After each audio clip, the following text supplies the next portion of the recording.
नमस्कार दोस्तों, स्वागत है आपका अपने YouTube चैनल पर। दोस्तों उम्मीद आप स्वस्थ होंगे, मस्त होंगे, अपने पढ़ाई में व्यस्त होंगे। दोस्तों जैसा कि आप लोगों को पता है कि हम लोग BSSC ग्रेजुएट लेवल 3 के लिए प्रैक्टिस सेट शुरू किए हुए हैं। इस वीडियो से पहले, इस टेस्ट से जो पहले है, आपको टोटल 55 टेस्ट करा दिया गया। कितना? टोटल 55 टेस्ट करा दिया गया है, जो कि खुद काफ़ी संख्या में ये टेस्ट है। 55 टेस्ट कम नहीं होता है, और प्रत्येक टेस्ट में आपको 75 क्वेश्चन को शामिल किया गया है। तो आप सोच लीजिए कितना ज़्यादा क्वेश्चन करा दिया गया है। और ये वीडियो जो सभी के लिए यूजफुल होने वाला है, क्योंकि इसमें जीके जीएस करंट अफेयर्स शामिल किया गया है। तो ये सबों के लिए इंपॉर्टेंट होने वाला है, ताकि किसी भी एग्जाम में, देखिए किसी भी एग्जाम में आपको जीके जीएस करंट अफेयर्स पूछे ही जाते हैं, तो इसीलिए ये सबके लिए इंपॉर्टेंट हो जाता है। तो इसीलिए इसे सबको देखना चाहिए, और इस वीडियो को शुरू से अंत तक जरूर देखिएगा। देखिए प्रत्येक दिन अगर आप क्रमबद्ध ढंग से देखते रहिएगा और टेस्ट लगाते रहिएगा, तो इसका फ़ायदा आपको स्पष्ट रूप से देखने के लिए मिल सकेगा। और एग्जाम में तो आपको इसका पता स्पष्ट चल पाएगा कि कितना फ़ायदा इन टेस्टों से आपको वहाँ मिलने वाला है। तो इसीलिए प्रत्येक दिन आप एक एक टेस्ट लगाइए, और ताकि इसका फ़ायदा आपको मिल सके। और इससे पहले किसी कारणवश आप इससे पहले जितने भी टेस्ट हुए हैं, जैसे 55 टेस्ट हुआ है, अगर अभी तक आप उन सारे टेस्टों को नहीं देखे हैं, तो उसके प्लेलिस्ट का लिंक आपको डिस्क्रिप्शन बॉक्स में मिल जाएगा। वहाँ जाकर टाइम निकाल करके उन सारे टेस्टों को बारी बारी से ज़रूर दें। सबों के लिए इंपॉर्टेंट है, ध्यान रखिएगा। ये टेस्ट जो है सबों के लिए इंपॉर्टेंट है, क्योंकि इसमें जीके जीएस करंट अफेयर्स ही शामिल किए जा रहे हैं। तो इसीलिए सबों के लिए इंपॉर्टेंट है। जैसे ग्रुप डी का एग्जाम होने वाला है, तो उनके लिए भी, और BSSC जो होगा उसके लिए तो फ़ायदा है ही, और बिहार SI आने वाला है उसके लिए भी फ़ायदा है। तो सभी एग्जाम के लिए फ़ायदा होने वाला है। तो इसीलिए इसे मिस ना करें, शुरू से अंत तक जरूर देखें। और अगर ये वीडियो आपके लिए यूजफुल होता है, अगर आपको समझ में आ रहा है कि ये वीडियो आपके लिए यूजफुल है, तो इसे लाइक करें, शेयर तो दबा के करिए, ताकि ज़्यादा से ज़्यादा लोगों तक पहुँच सके और हमारे चैनल को भी सपोर्ट मिल सके। आप ही लोग के सहयोग से चल रहा है, तो इसको सपोर्ट किया करिए, और आप इस वीडियो को ज़्यादा से ज़्यादा शेयर करिए। अगर अभी तक आप हमारे चैनल को सब्सक्राइब नहीं किए तो सब्सक्राइब कर ले, घंटी दबा लें, ताकि आने वाले वीडियो का नोटिफिकेशन आपको आसानी से मिल सके। और आप हमारे टेलीग्राम ग्रुप से जरूर जुड़ें, जिसका लिंक डिस्क्रिप्शन बॉक्स में दे दिया गया है, क्योंकि वहाँ जो आपको इंपॉर्टेंट जानकारी और PDF पिक के माध्यम से रिवीजन, करेंट अफेयर्स, एक बहुत चीज़ कराया जाता है। इसीलिए आप वहाँ से जरूर जुड़ें। कभी कभी हो क्या जाता है कि यूट्यूब जो है व्यस्तता के कारण नोटिफिकेशन नहीं दे पाता है, तो इसीलिए आप टेलीग्राम से जुड़े रहिएगा। तो जब भी वीडियो अपलोड किया जाएगा तो आपको नोटिफिकेशन मिल जाएगा। तो चलिए ज़्यादा टाइम नहीं गवाते हुए हम लोग इस वीडियो को, ये जो है ये टेस्ट नंबर 6 होगा, जो कि किरण पब्लिकेशन के द्वारा लिया गया है। ये 6 नंबर का टेस्ट होगा। किरण पब्लिकेशन के द्वारा पब्लिश्ड बुक से 5 टेस्ट करा दिया गया, ये 6 नंबर का टेस्ट होगा। तो इसीलिए चलिए हम लोग इस वीडियो को शुरू करते हैं। तो आइए दोस्तों, टेस्ट नंबर 6 का पहला क्वेश्चन कहता है, भटियाली क्या है? भटियाली लोक नृत्य, भटियाली लोक संगीत है। कहता भटियाली लोक संगीत जो है ये किस राज्य से संबंधित है? तो इसका संबंध आपको पश्चिम बंगाल से। किससे? पश्चिम बंगाल से है। 2 नंबर इसका सही आंसर हो जाएगा पश्चिम बंगाल। चलिए आगे है। आगे कहता है कि यदि भारतीय रिजर्व बैंक क्या है? यदि भारतीय रिजर्व बैंक बैंक दर और रेपो दर में वृद्धि कर रहा है, तो अर्थव्यवस्था निम्नलिखित किस व्यवस्था से गुजर रही है? कहता है यदि भारतीय रिजर्व बैंक जो है यह बैंक दर और रेपो दर दोनों में वृद्धि कर रहा है, तो अर्थव्यवस्था जो है किस अवस्था से गुजर रही है? तो इसका सही आंसर आपको हो जाएगा मुद्रास्फीति से। किसे? मुद्रास्फीति से अर्थव्यवस्था गुजर रही है। 2 नंबर सही ऑप्शन हो जाएगा। चलिए आगे है। आगे कहता है कि भारतीय शास्त्रीय नृत्य के निम्नलिखित महत्वपूर्ण शब्दों और उनके अर्थों का कौन सा मिलान सही नहीं है? इनमें जो मिलान सही नहीं है यह आपको बताना है। कहता है सांत्विक वेशभूषा, यही सुमेलित नहीं है। तो 1 नंबर से आंसर हो जाएगा जो सुमेलित नहीं है, क्योंकि ये सारे सुमेलित दिए गए हैं। तो पॉज करके आप इसे जरूर एक बार पढ़ लीजिएगा। चलिए आगे है। आगे कहता है जब नदियों की प्राथमिक क्या है? जब नदियों की प्राथमिक सहायक नदियाँ एक दूसरे के समांतर बहती है और द्वितीयक क्या है? और द्वितीयक सहायक नदियाँ उन्हें समकोण पर जोड़ती है, तो प्रतिरूप क्या है? तो प्रतिरूप क्या कहलाता है? तो ऐसे कंडीशन में प्रतिरूप क्या कहलाता है? तो यह कहलाता है आपको जलाइट। क्या है? जालाइट। 2 नंबर इसका सही आंसर हो जाएगा।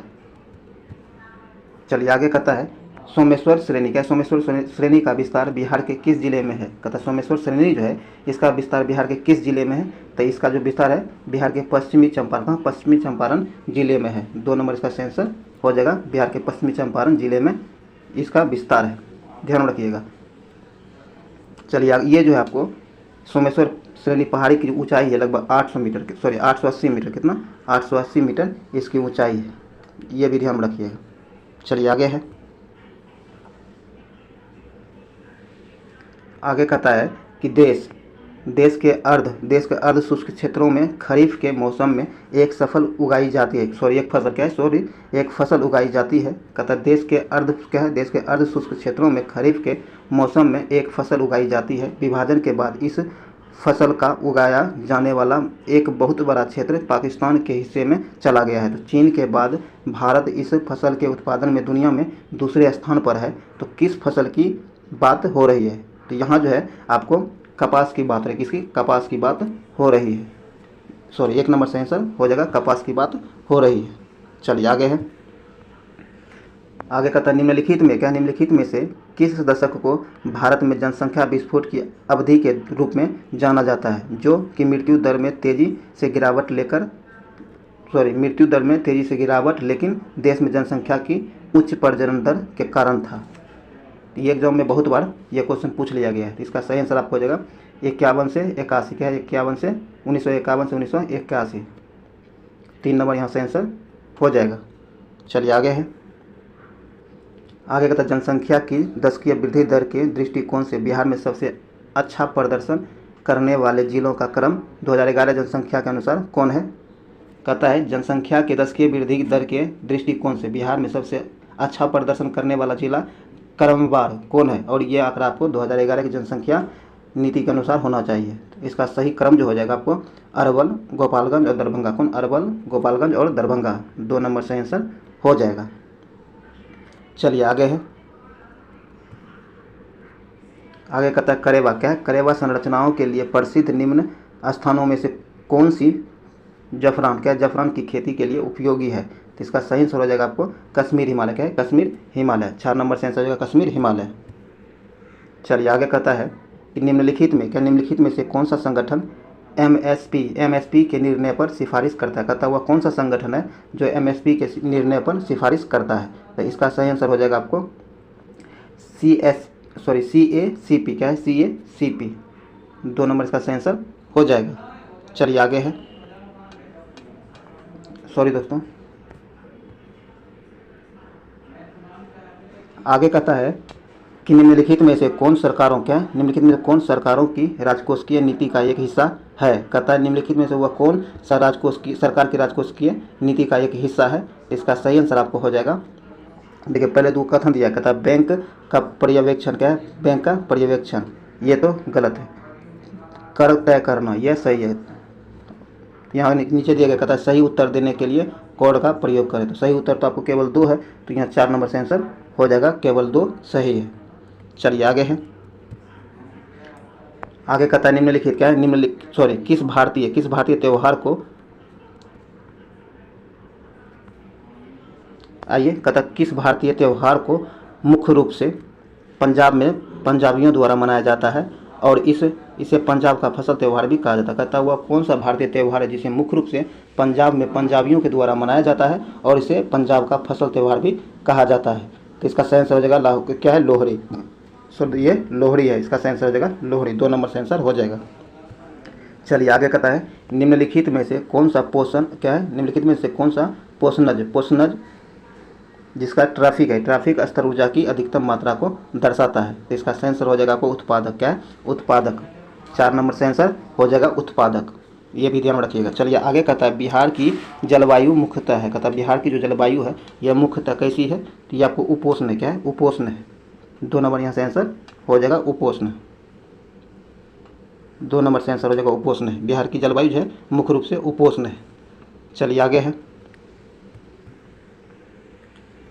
आगे कहता है कि डैश ने डैश में सहायक संधि की शुरुआत की थी। कहता कि डैश ने डैश में सहायक संधि की शुरुआत की थी। इसका मतलब किसने और किसने किस वर्ष में सहायक संधि की शुरुआत की थी? तो इसका सही आंसर आपको हो जाएगा लॉर्ड बेनेजली। क्या कौन है? लॉर्ड बेनेजली ने 1798 ईस्वी में सहायक संधि की शुरुआत की थी। तो 3 नंबर यहाँ ऑप्शन से आंसर हो जाएगा। लॉर्ड बेनेजली जो है 1798 ईस्वी में सहायक संधि की शुरुआत की थी। तो ये आप ध्यान में रखिएगा। चलिए आगे है। 3 नंबर यहाँ से आंसर हो जाएगा। आगे कहता है कि भारतीय संविधान के निम्नलिखित भागों में से कौन सा देश की चुनावी प्रणाली से संबंधित है? कहता है भारतीय संविधान के निम्नलिखित भागों में से कौन सा भाग देश की चुनावी प्रणाली से संबंधित है? तो इसका सही आंसर हो जाएगा भाग 15 क्या है, भाग 15। 1 नंबर से आंसर हो जाएगा। चलिए आगे है, आगे कहता क्या कहता है आगे कि किताब क्या, किताब उल हिंद डैश द्वारा डैश भाषा में लिखी गई है। कहता कि किताबुल उल हिंद जो है यह किसके द्वारा और किस भाषा में लिखी गई है। तो इसका सही आंसर हो जाएगा किताब उल हिंद जो है अल बरूनी के द्वारा लिखा, किसके द्वारा, अल बरूनी के द्वारा लिखा गया और अरबी भाषा में लिखा गया है। 4 नंबर से आंसर हो जाएगा, अल बरूनी के द्वारा लिखा गया है और अरबी भाषा में लिखा गया है। 4 नंबर से आंसर हो जाएगा। आगे कहता है अमर नायक क्या, अमर नायक प्रणाली डैश का एक प्रमुख राजनीतिक नवाचार था। कहता अमर नायक प्रणाली जो है यह डैश का एक प्रमुख राजनीतिक नवाचार था। तो इसका सही आंसर जो हो जाएगा आपको हो जाएगा विजयनगर साम्राज्य का, किसका, विजयनगर साम्राज्य का। 4 नंबर से आंसर हो जाएगा। चलिए आगे है, आगे कहता है कि किस भाषा, कहता है सॉरी किस वर्ष भारत सरकार ने अधिक जवाबदेही और सशक्तिकरण के लिए मंत्री के सभी समूहों और मंत्रियों के अधिकार प्राप्त समूह के उन्मूलन को घोषित की है। तो इसका सही आंसर हो जाएगा आपको 2014 में। कब, 2014 में। 3 नंबर से आंसर हो जाएगा 2014 में। चलिए आगे है, आगे कहता है अनुशीलन क्या, अनुशीलन समिति क्या थी। अनुशीलन समिति जो है यह क्या थी, तो अनुशीलन समिति आपको एक क्रांतिकारी संगठन थी। क्या, क्रांतिकारी संगठन थी। 3 नंबर से आंसर हो जाएगा। अनुशीलन समिति जो है यह एक क्रांतिकारी संगठन थी और इसकी स्थापना 1902 में हुआ था। कब, 1902 में इसकी स्थापना की गई थी। और ये स्वतंत्रता सेनानी में भारतीय स्वतंत्रता संग्राम में भाग ले रहा था बंगाल से। कहाँ से, बंगाल से। ये भी ध्यान में रखिएगा। चलिए आगे है, कहता 1857 के विद्रोह के दौरान 22वें नेटिव इन्फेंट्री द्वारा अपने नेता के रूप में किसे चुना गया। कहता जब 1857 के दौरान विद्रोह चल रहा था तो उस दौरान 22वें नेटिव इन्फेंट्री द्वारा अपने नेता के रूप में किसे चुना गया था। तो ये चुना गया था मौलवी अहमदुल्ला शाह को। किसे, मौलवी अहमदुल्ला शाह को। 1 नंबर से आंसर हो जाएगा। चलिए आगे बढ़ते हैं, आगे कहता भारतीय संविधान सभा के कार्यों के संबंध में सही कथन चुने। कहता भारतीय संविधान सभा जो है इसके कार्यों के संबंध में कौन सा कथन सही है, इसे चुनना है। तो आइए देखते हैं हम लोग। कहता है कि इसने 24 जनवरी 1947 को राष्ट्रीय गीत को अपनाया था। सही है, क्या है, सही है। 1 नंबर यहाँ से आंसर। और देखिए दोस्तों ये इस तरह का जो क्वेश्चन होता है, देखिए क्या कहा गया है कि निम्नलिखित में से कौन सा कथन सही है जो जिसे चुनना है। तो और इसका लाजमी बात है कि जब सही चुनना है तो एक ही सही होगा, कोई भी क्या होगा, कोई एक ही सही होगा और बाकी सारे के सारे गलत दिए गए होंगे। क्योंकि देखिए इसका आंसर कोड में भी नहीं देना है तो सारे के सारे गलत होंगे। एक सही होगा बाकी सारे के सारे गलत होंगे। तो जैसे यहाँ देखिए हमको 1 नंबर का सही हो गया है तो बाकी को हमको एग्जाम हॉल में, देखिए एग्जाम हॉल में खास करके हमको बाकी पढ़ना ही नहीं है। 1 नंबर जैसे सही हुआ 1 नंबर से आंसर करके निकल जाएंगे। ये देखिए यही टेक्निक होता है और इसे समझ के रखिएगा। चलिए यहाँ 1 नंबर से आंसर हो जाएगा कि 24 जनवरी को जो है 24 जनवरी 1947 को राष्ट्रीय गीत को अपनाया गया था संविधान सभा के द्वारा। तो ये ध्यान रखिएगा, ये सही दिया गया, बाकी नीचे गलत दिया गया है, उससे आपको कोई मतलब नहीं। एक बार पॉज कर देख लीजिएगा क्योंकि गलत दिया गया। चलिए आगे है, आगे बढ़ते हैं हम लोग। 23 नंबर में कहता है अबू हसन क्या, अबू हसन अल हिजरी क्या, अबू हसन अल हिजरी की फारसी में लिखी गई पुस्तक डैश डैश के लिए एक महत्वपूर्ण पुस्तक है। तो आइए देखते हैं। ये जो है आपको इसका सही आंसर आपको हो जाएगा कशफ उल मजहूब और सूफीवाद। 4 नंबर इसका सही आंसर हो जाएगा। चलिए आगे कहता है विश्व व्यापार संगठन की स्थापना किस वर्ष हुई है। कहता है विश्व व्यापार संगठन जो है इसकी स्थापना किस वर्ष की गई थी। तो इसका सही आंसर आपको हो जाएगा 1995 में। कब, 1995 में। 2 नंबर से आंसर हो जाएगा 1995 में। और अगर डेट हो तो 1 जनवरी क्या है, 1 जनवरी इसका डेट होगा। 1 जनवरी 1995 को विश्व व्यापार संगठन की स्थापना की गई है, ध्यान में रखिएगा। चलिए आगे है, आगे कहता है कि निम्नलिखित में क्या, निम्नलिखित छंद को ध्यानपूर्वक पढ़ें एवं दिए गए विकल्पों में से इसके स्रोत का पहचान करें। आइए देखते हैं। कहता है ये शक्तिशाली देव आप हमारी, कहता है हे शक्तिशाली देव आप हमारी आहुति देवताओं तक ले जाएं। हे बुद्धिमत्त आप तो सबके दाता हैं। हे पुरोहित हम हमें खूब सारे खाद्य पदार्थ दें। ये जो है यह किस युक्ति का मतलब ये कहाँ इसका वर्णन किया गया। इसका सही आंसर आपको हो जाएगा ऋग्वेद में। कहाँ, ऋग्वेद में। 4 नंबर से आंसर होगा ऋग्वेद में। चलिए आगे कहता है रचना, क्या है, रचना खेरा किस लिए प्रसिद्ध है, रचना खेरा जो है यह किस लिए प्रसिद्ध है, तो यह जो प्रसिद्ध है आपको पत्रकारिता के लिए, किसके लिए, पत्रकारिता के लिए। 1 नंबर से आंसर हो जाएगा पत्रकारिता के लिए। चलिए आगे है, आगे कहता है निम्नलिखित में से किस अधिनियम को निपटान, क्या है, निपटान या बंदोबस्त के अधिनियम के रूप में भी जाना जाता है। कहता हुआ कौन सा अधिनियम है जिसे निपटान या बंदोबस्त के अधिनियम के रूप में जाना जाता है, तो इसका सही आंसर हो जाएगा आपको 1781 का संशोधित अधिनियम। 4 नंबर से आंसर हो जाएगा। आगे कहता भारतीय एथलीट द्युति चंद एक है, कहता भारतीय एथलीट द्युति चंद जो है यह एक किस खेल से संबंधित है, सीधा इसका कहना यह है कि क्या है, तो इसका सही आंसर हो जाएगा आपको, यह जो आपको स्प्रिंटर है, क्या स्प्रिंटर है। 3 नंबर से आंसर हो जाएगा। चलिए आगे है, आगे कहता है भारतीय संविधान की डैश अनुसूची में असम, मेघालय, त्रिपुरा और मिजोरम राज्यों में जनजातीय क्षेत्रों के प्रशासन के संबंध में प्रावधान है। कहता है भारतीय संविधान की कौन सी अनुसूची में, डैश अनुसूची में असम, मेघालय, त्रिपुरा और मिजोरम राज्यों में जनजातीय क्षेत्रों के प्रशासन के संबंध में प्रावधान है, तो इसका सही आंसर आपको हो जाएगा क्या है, 6ठी अनुसूची में, किसमें, 6ठी अनुसूची में। 3 नंबर इसका सही आंसर हो जाएगा। चलिए हम लोग आगे बढ़ते हैं। कहता किस बिहारी नेता की अध्यक्षता में भारतीय राष्ट्रीय कांग्रेस का एक विशेष अधिवेशन अगस्त 1918 में बम्बई में हुआ था। कहता हुआ कौन से बिहारी नेता थे जिसकी अध्यक्षता में भारतीय राष्ट्रीय कांग्रेस की एक विशेष अधिवेशन की अध्यक्षता अगस्त 1918 में मुंबई में हुआ था, वो भी कहाँ हुआ था, मुंबई में हुआ था। तो इसका सही आंसर हो जाएगा आपको, आइए देखते हैं, इसका सही आंसर हो जाएगा आपको सैयद हसन इमाम, क्या है, सैयद हसन इमाम की अध्यक्षता में। 1 नंबर से आंसर हो जाएगा। चलिए आगे है कि भारतीय संविधान, क्या है, भारतीय संविधान का कौन सा अनुच्छेद राष्ट्रीय महत्व के स्मारक और स्थानों और वस्तुओं की सुरक्षा से संबंधित है। कहता हुआ भारतीय संविधान का कौन सा अनुच्छेद है जो राष्ट्रीय महत्व के स्मारकों और स्थानों वस्तुओं की सुरक्षा के लिए संबंधित है। इसका सही आंसर आपको हो जाएगा अनुच्छेद 49, क्या है, अनुच्छेद 49। 3 नंबर यहाँ से आंसर हो जाएगा, ध्यान रखिएगा। चलिए आगे है, आगे कहता है कि महात्मा गांधी, क्या है, महात्मा गांधी ने डैश अर्थव्यवस्था की वकालत की थी। कहता महात्मा गांधी जो थे ये किस अर्थव्यवस्था की वकालत किए थे, तो इसका सही आंसर हो जाएगा विकेंद्रीयकृत, क्या है, विकेंद्रीयकृत की। 3 नंबर यहाँ से आंसर हो जाएगा। आगे कहता महात्मा गांधी के लिए डैश भारतीय मानवता की एकता इसकी आर्थिक स्वतंत्रता और समानता का प्रतीक था। कहता महात्मा गांधी जी जो थे इसके अनुसार डैश भारतीय मानवता की एकता इसकी आर्थिक स्वतंत्रता और समानता का प्रतीक था। तो इसका सही आंसर हो जाएगा आपको खादी, क्या है, खादी। 1 नंबर इसका सही आंसर हो जाएगा खादी, ध्यान रखिएगा। चलिए आगे कहता है इनमें से, क्या, इनमें से कौन सा भारत में बैंकिंग क्षेत्र में महत्वपूर्ण सुधारों में से एक नहीं है। कहता निम्नलिखित में से कौन है जो भारत में बैंकिंग क्षेत्र में महत्वपूर्ण सुधार में से एक नहीं है, जो नहीं है ये ढूंढना है। तो इसका सही आंसर हो जाएगा आपको वर्धित SLR, क्या है, वर्धित SLR। 4 नंबर सही आंसर हो जाएगा, जो सही नहीं है। बाकी आपको घटी हुई CR और SLR यह सही है। ब्याज दर विनियमन यह भी सही है। नई पीढ़ी बैंक यह भी सही है। ये 4 नंबर गलत दिया गया, 4 नंबर से आंसर हो जाएगा, जो कि इसके बारे में गलत दिया गया है।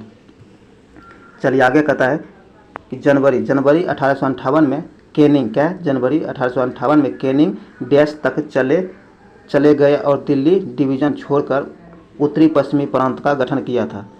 तो इसका सही आंसर आपको हो जाएगा इलाहाबाद चले गए, कहाँ, इलाहाबाद चले गए। 2 नंबर से आंसर हो जाएगा। आगे कहता है भारतीय राष्ट्रीयवाद, क्या है, भारतीय राष्ट्रीयवाद के पहले या प्रारंभिक चरण को डैश जो 1885 से 1905 के बीच रहा था डैश भी कहा जाता है।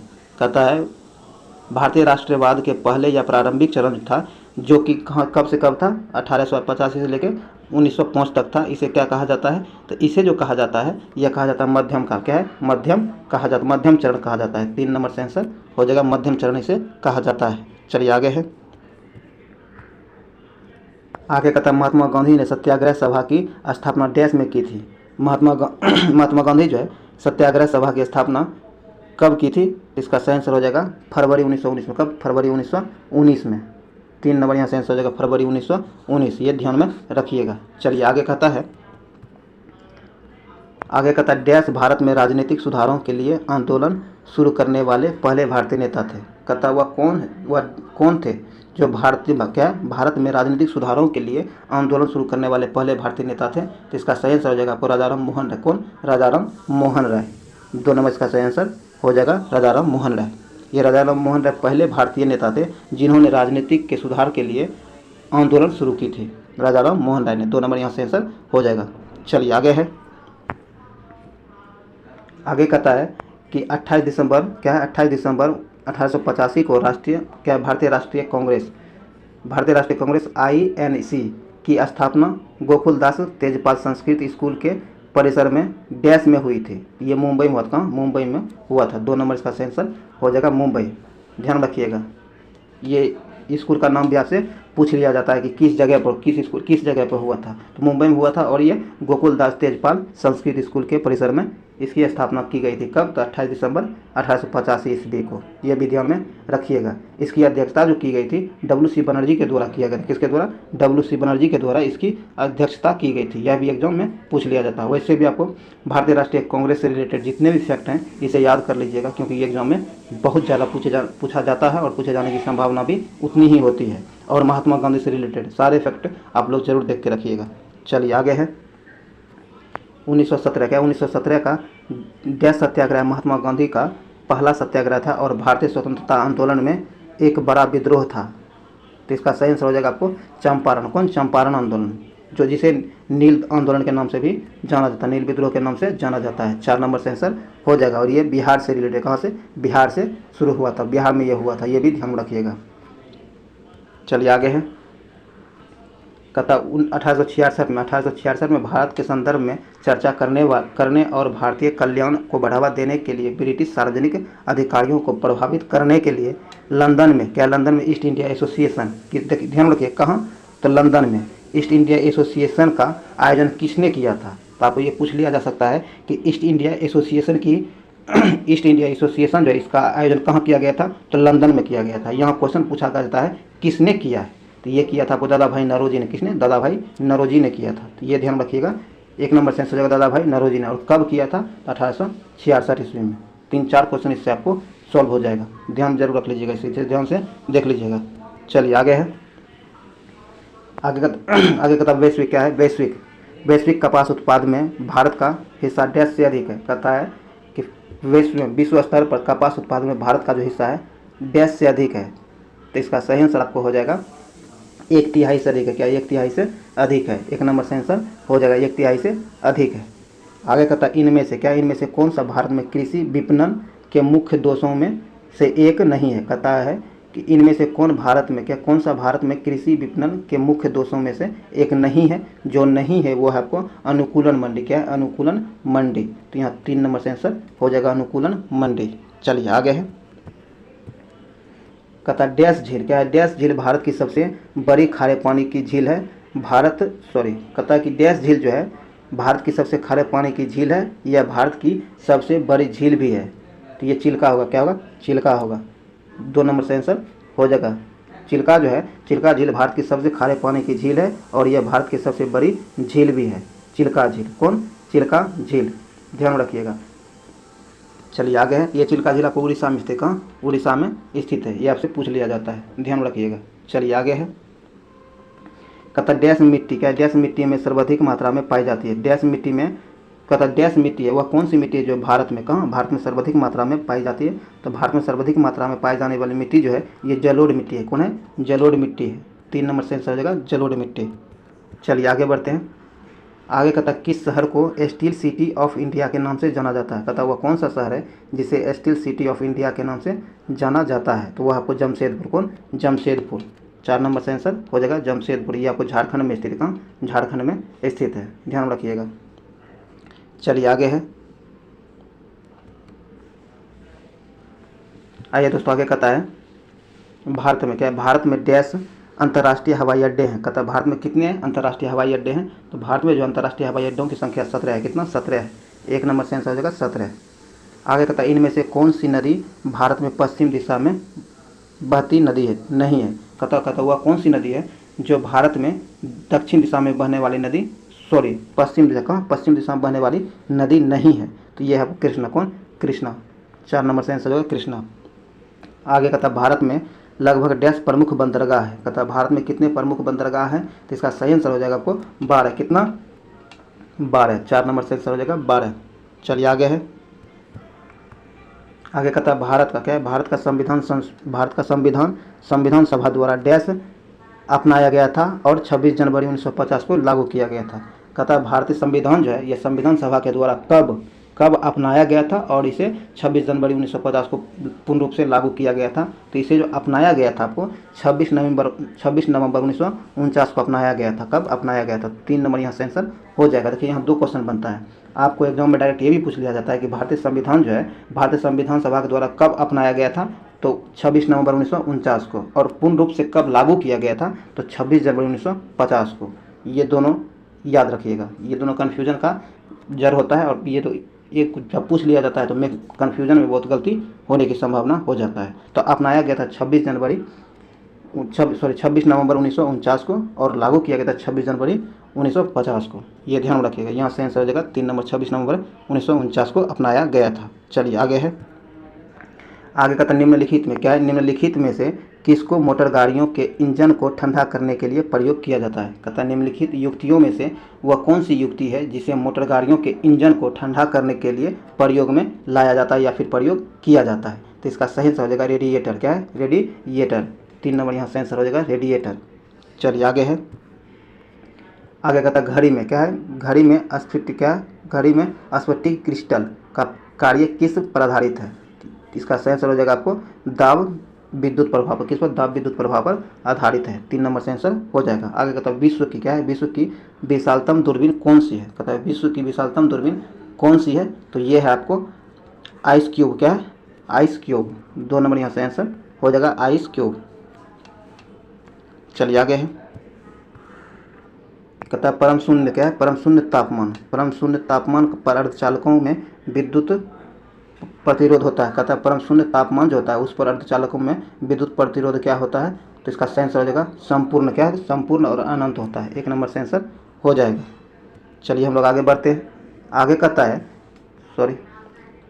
है कि जब विद्युतीक ऊर्जा गति से परिवर्तित होती है तब क्या होता है, तो ऐसे कंडीशन में ऊष्मा की कोई हानि नहीं होती। क्या होता है? ऊष्मा की कोई हानि नहीं होती है। 1 नंबर से आंसर हो जाएगा।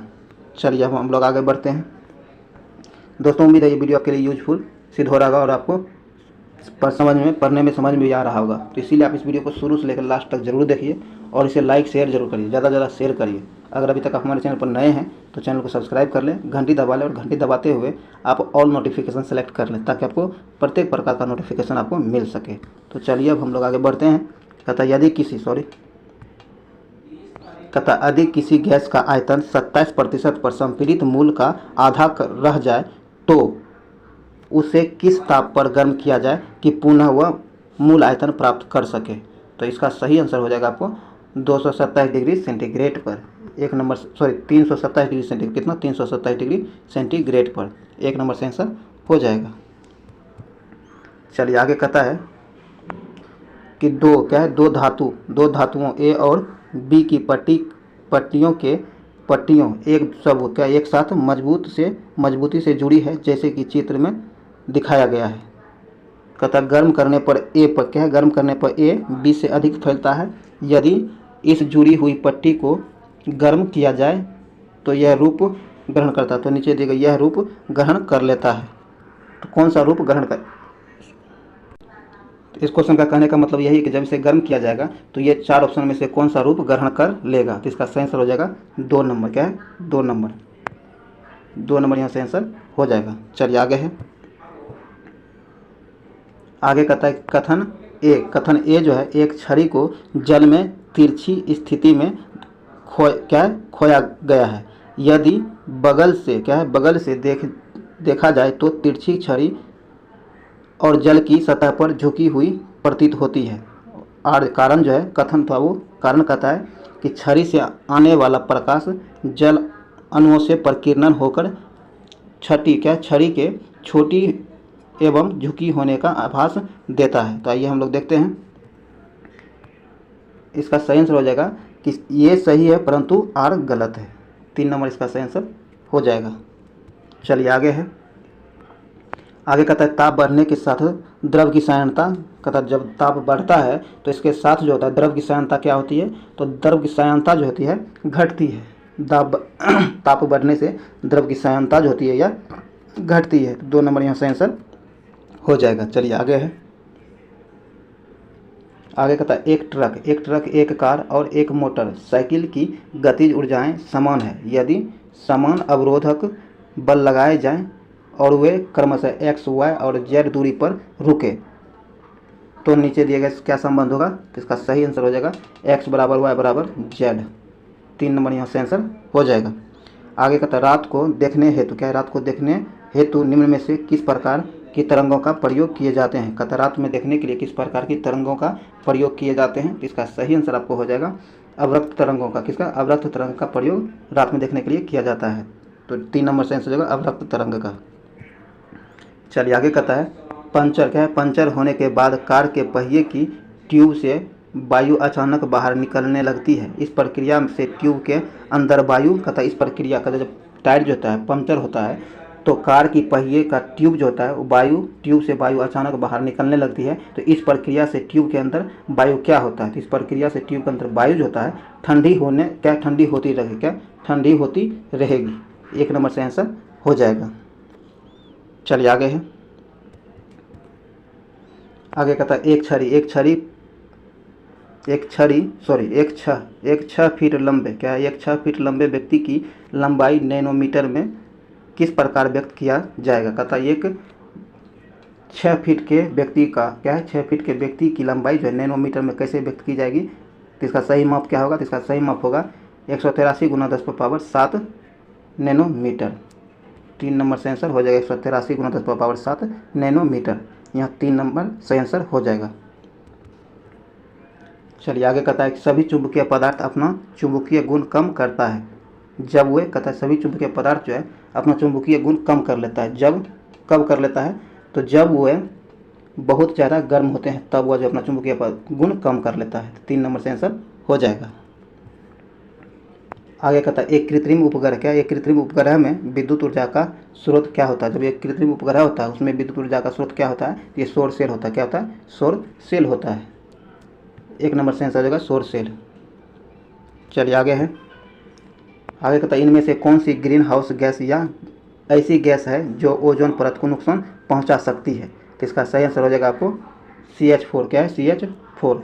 4 नंबर से आंसर हो जाएगा। चलिए आगे है। ठोस आयोडीन का रंग होता है, जो कहता है ठोस आयोडीन जो होता है इसका रंग कैसा होता है, तो ठोस आयोडीन का रंग आपको आइए देखिए कैसा होता है। ठोस आयोडीन का जो रंग होता है इसका रंग बैगनी भूरे से थोड़ा काला होता है। 1 नंबर से आंसर 3 नंबर से आंसर हो जाएगा। बैगनी से भूरे थोड़ा काला होता है। 3 नंबर यहाँ से आंसर हो जाएगा। आगे कहता है कि कार्बन डाइऑक्साइड के 1 मोल में होते हैं, कार्बन डाइऑक्साइड के 1 मोल में कितने परमाणु होते हैं, तो इसका सही आंसर हो जाएगा आपको 1 मोल में 6 × 10⁻23 कार्बन डाइऑक्साइड परमाणु होते हैं। 4 नंबर से आंसर हो जाएगा। चलिए आगे है। आगे कहता है मीथेन, क्या है, मीथेन में कार्बन हाइड्रोजन बंधन एक कोण बनाता है। कहता है मीथेन में कार्बन हाइड्रोजन बंधन एक कोण बनाता है, तो इसका सही आंसर हो जाएगा 190 डिग्री 28 मिनट। 2 नंबर से आंसर हो जाएगा। चलिए आगे है। आगे कहता है कि क्रोमेटाग्राफी की तकनीक का प्रयोग होता है। क्रोमेटाग्राफी जो है इस तकनीक का प्रयोग कहाँ होता है, तो इसका सही आंसर हो जाएगा एक मिश्रण से पदार्थ को अलग करने के लिए इस तकनीक का प्रयोग किया जाता है। 4 नंबर से आंसर हो जाएगा एक मिश्रण से पदार्थ को अलग करने के लिए क्रोमेटाग्राफी तकनीक का प्रयोग किया जाता है। 4 नंबर से आंसर हो जाएगा। चलिए आगे है। आगे कहता है अयस्कों के धातुओं के निष्कर्षण का विज्ञान क्या है। कहता है अयस्कों के धातुओं के निष्कर्षण का विज्ञान जो है यह क्या कहलाता है, तो यह है आपको मेटलर्जी, क्या है,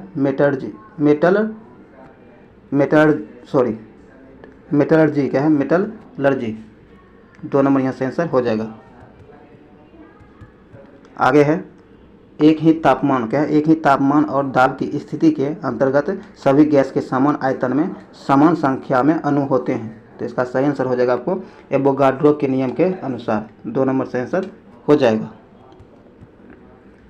आगे कहता है कि CF2 बराबर CF2 किस बहुलक की एकल इकाई है। तो इसका सही आंसर हो जाएगा टेफ्लॉन का। किसका? टेफ्लॉन का। 2 नंबर सही आंसर हो जाएगा टेफ्लॉन का। चलिए आगे है।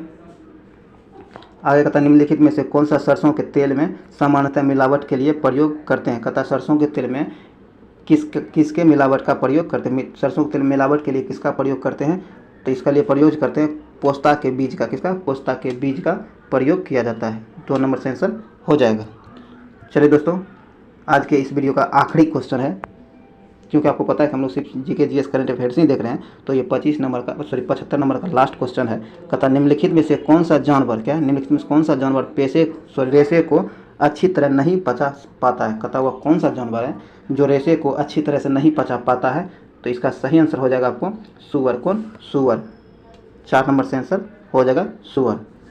दोस्तों ये वीडियो यहीं समाप्त हुआ है। उम्मीद है ये वीडियो जो है आपके लिए यूजफुल रहा होगा। अगर ये वीडियो आपके लिए यूजफुल रहा हो तो इसे लाइक करें, शेयर ज़्यादा से ज़्यादा करें, और अभी तक आप हमारे चैनल को सब्सक्राइब नहीं करें तो सब्सक्राइब जरूर कर लें, घंटी दबा लें, ताकि आने वाले वीडियो का नोटिफिकेशन आपको आसानी से मिलता रहे। दोस्तों आप यहाँ टेस्ट लगाएं या फिर कहीं भी लगाएं, आप प्रत्येक दिन एक टेस्ट जरूर लगाइए ताकि इसका फ़ायदा आपको मिल सके। तो चलिए इसी के साथ इस वीडियो को समाप्त करते हैं। मिलते हैं बहुत जल्द फिर अगले वीडियो में। तब तक के लिए जय हिंद।